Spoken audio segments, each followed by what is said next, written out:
Hi there, Stephanie here.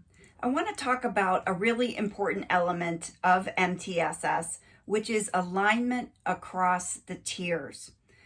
Sometimes people mistakenly believe that in an MTSS three-tiered model, that means they should have three different instructional programs at Tier 1, Tier 2, and Tier 3. Actually, nothing could be farther from the truth or the design of the model, and nothing could be more confusing for a struggling or at-risk reader than to have three different programs that they're experiencing throughout their day. You need to start thinking about the alignment across the programs if your students are receiving multi-tiered systems of instructional support. All students receive Tier 1 instruction. Some students may also receive an extra dose at Tier 2 and or Tier 3. And for me, there's a permeable barrier between Tier 2 and Tier 3. So students might not necessarily get Tier 2 and Tier 3 because in the MTSS model, Tier 3 is just an intensification of what you're doing at Tier 2.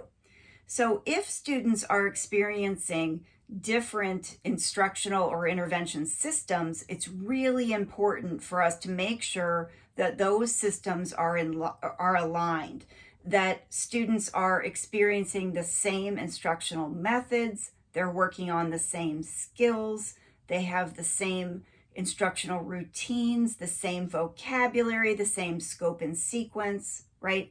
This is where the extra dose at Tier 2 or Tier 3 comes into play. It's not that the tiers are competing with each other. They need to be in alignment. Getting that extra dose is what gives students who are struggling the additional learning opportunities stacked within their school day so that they catch up, not confusing them by calling it the magic E in one setting and calling it consonant vowel E in another setting, working on short A sound words in one setting and working on vowel teams in another setting. Very confusing for struggling and beginning readers. We need that alignment.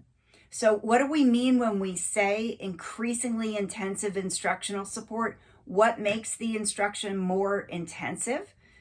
These are the variables. And this is where I say the difference between Tier 2 and Tier 3 is not important. It's a difference in intensity. You might use the same instructional program at Tier 2 and Tier 3, or at Tier 1 and Tier 2, right? Doesn't have to be a different program.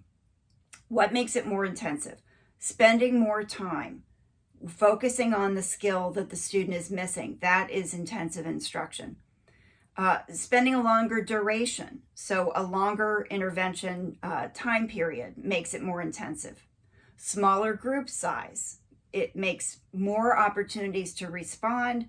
That's more intensive. It's a higher resource allocation to work with students in a smaller group. Breaking the instructional task into smaller steps, that makes the instruction more intensive. Offering more opportunities for practice, more opportunities to practice than other students need. That makes the instruction more intensive.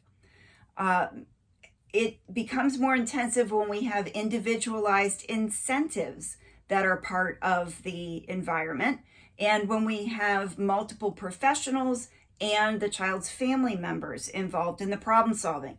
That escalates the intensity and, in fact, the effectiveness. And having a more skilled and more highly trained instructor is a characteristic of more intensive instruction. So those are the variables that we can change and manipulate to make instruction more intensive, even if we're using exactly the same program. We make that more resource intensive by altering the variables that I just listed. So we want to keep in mind the alignment across tiers, and one way to make that consistent and effective for students is to use the same program, a good research-aligned program with effectiveness that's lined up to the needs of the students that have been identified through your assessments, and you are simply making that good, effective program more powerful and effective, more intensive by changing those alterable variables.